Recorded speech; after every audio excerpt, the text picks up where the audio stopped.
एक गांव को बहुत सालों से एक प्रेत ने बहुत ही ज्यादा परेशान कर रखा था। वो प्रेत गांव वालों को डराने में कोई भी कसर नहीं छोड़ता था। जहां पर ये प्रेत रहता है, एक पेड़ पर ये रहता है।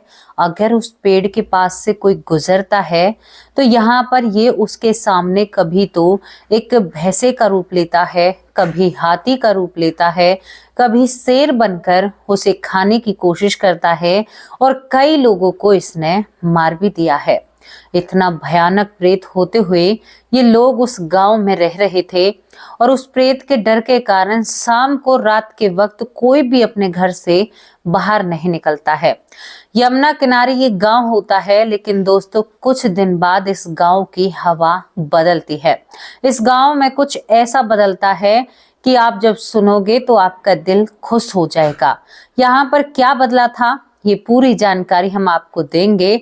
और ऐसा कौन सा गांव है जिसमें प्रेत का पूरे गांव के ऊपर आतंक होता है, मैं आपको एक ऐसी सच्ची घटना, एक ऐसे संत से, जो महात्मा संत जिन्हें मैं कहूंगी, जिनको सत सत प्रणाम करती हूँ, चरणों में कोटि कोटि प्रणाम करती हूँ, क्योंकि संतों के सामने जितना शीश झुक जाए उतना ही अच्छा है। अरे हमारे जैसे संत तो आपको कहीं ढूंढे से भी ना पाएंगे।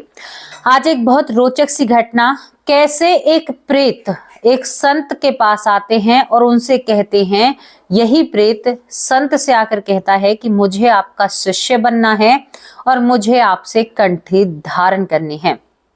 क्या कोई प्रेत कंठी धारण कर सकता है? जो जाने कितने सालों से भटक रहा था, कितने सालों से इस पेड़ पर रह रहा था। देखिए और जानिए इस घटना को। बड़ा ही बहुत ही रोचक घटना है, थोड़ी सी डरावनी भी है। चलिए एक यमुना किनारे के गांव के पास चलते हैं। एक यमुना किनारे गांव होता है। दूसरी तरफ यहाँ पर संत चतुरदास महाराज जी, जो कि बहुत ही ज्यादा भगवान की भक्ति में डूबे रहने वाले संत, जिन्हें भगवान के अलावा इस दुनिया में कोई भी नजर नहीं आता है।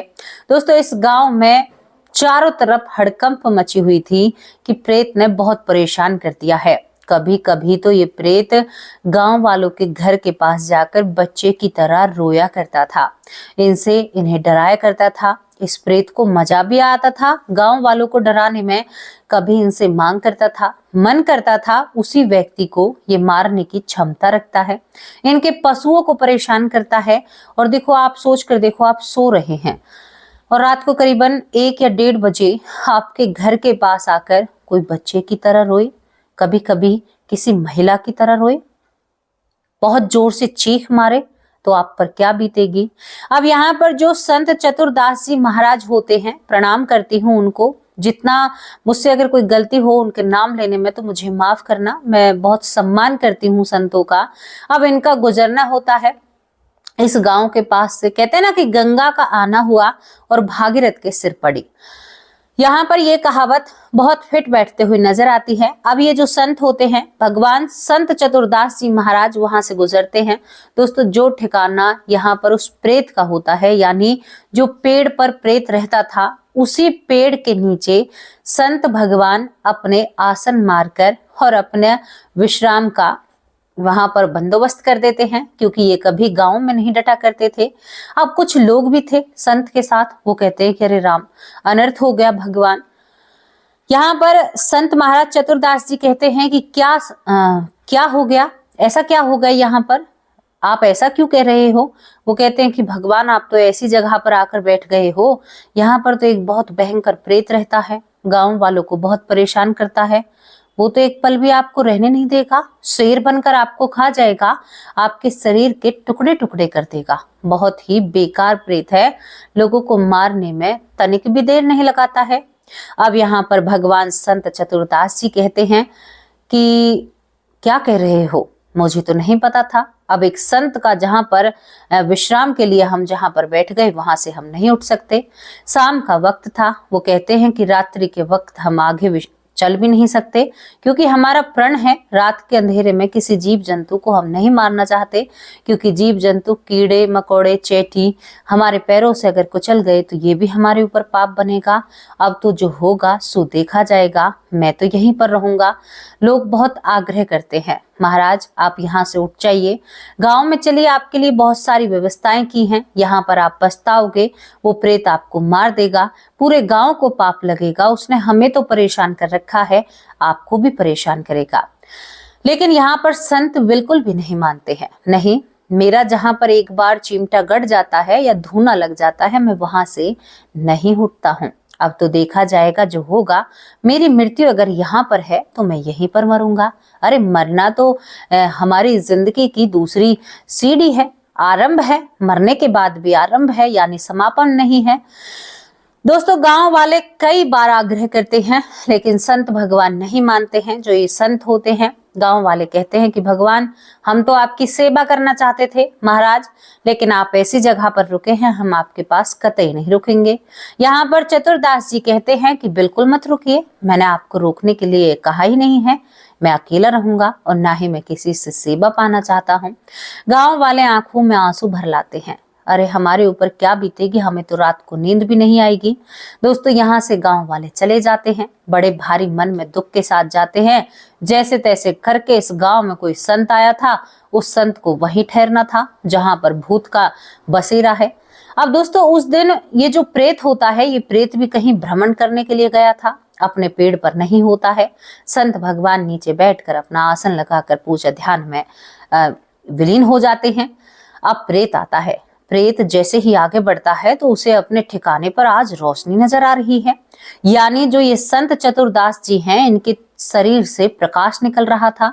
ये देखकर अब ये भूत जो प्रेत है ये डर जाता है, अरे मेरी जगह को रुका लिया, मेरी जगह के पास बैठ गए, ये तो नाइंसाफी है, अरे इस संत को यहाँ पर क्यों बैठाया।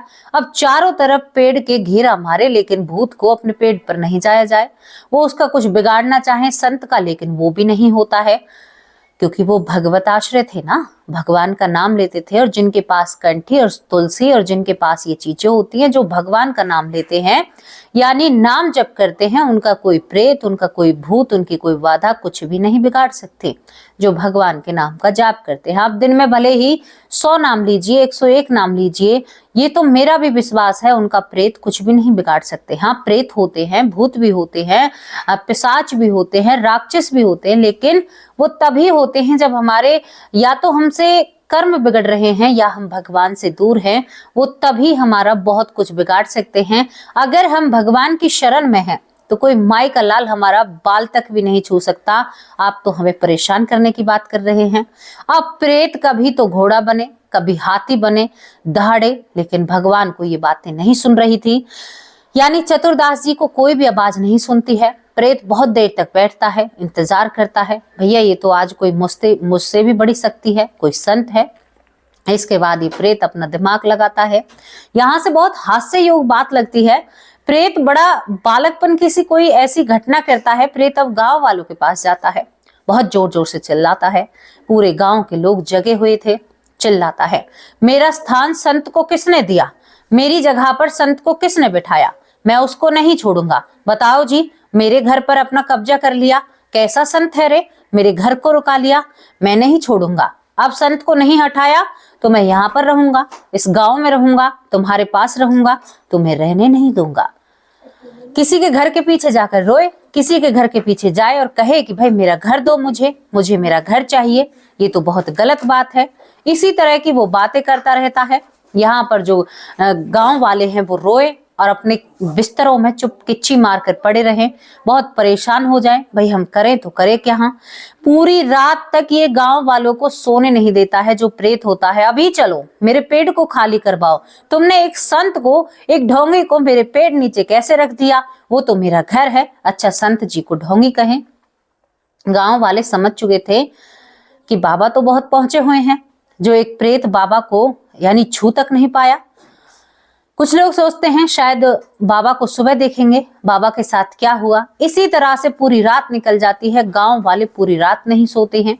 पूरे गांव के लोग चतुरदास जी महाराज के पास पहुंचते हैं। यहाँ पर संत चतुरदास महाराज जी के पास जाकर चरणों में गिर जाते हैं, त्राही माम भगवान, हमें तो पूरी रात परेशान किया है, अब हम क्या करें।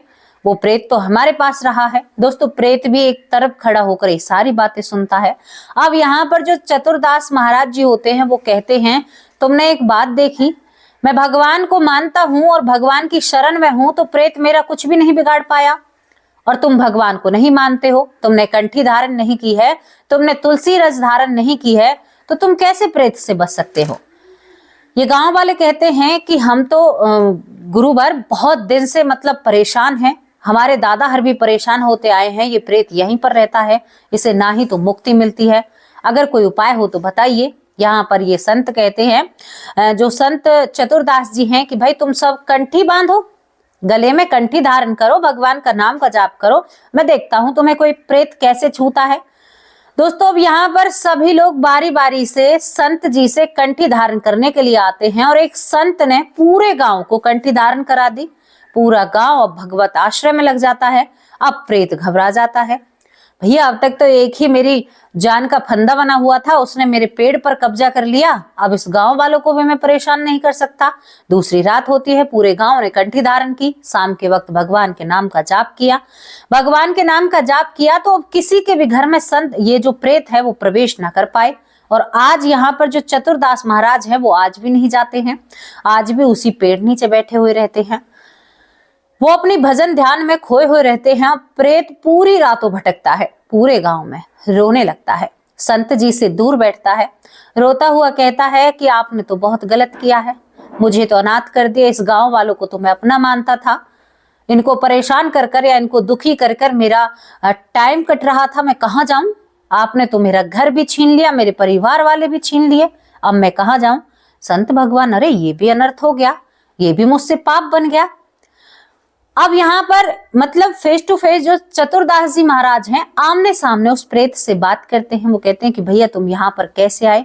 वो कहते हैं कि मैं तो बहुत साल पुराना हूँ, आपका जन्म भी नहीं हुआ होगा तब से हूं मैं, लेकिन आप में बड़ी सिद्धियां हैं, आपने मुझे रोक लिया, आपका मैं कुछ भी नहीं बिगाड़ पा रहा हूं, लेकिन मेरा तो कुछ कीजिए।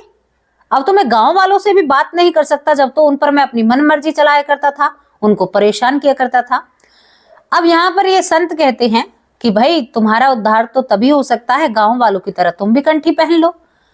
प्रेत कहता है ये बात तो सोचनी पड़ेगी, मैं कंठी पहनूं या ना पहनूं, तुमने कंठी पहन रखी, तुम्हारे पास तो मैं आ नहीं रहा, अगर मैंने कंठी धारण की तो मैं तो भस्म हो जाऊंगा। यहाँ पर भगवान कहते हैं, ये संत कहते हैं, अरे वाह, तुम्हें तो अपनी देह बड़ी प्यारी है, जबकि देह उसकी थी नहीं, यानी जो भी सूक्ष्म शरीर था वो उसे बहुत प्रिय लग रहा था।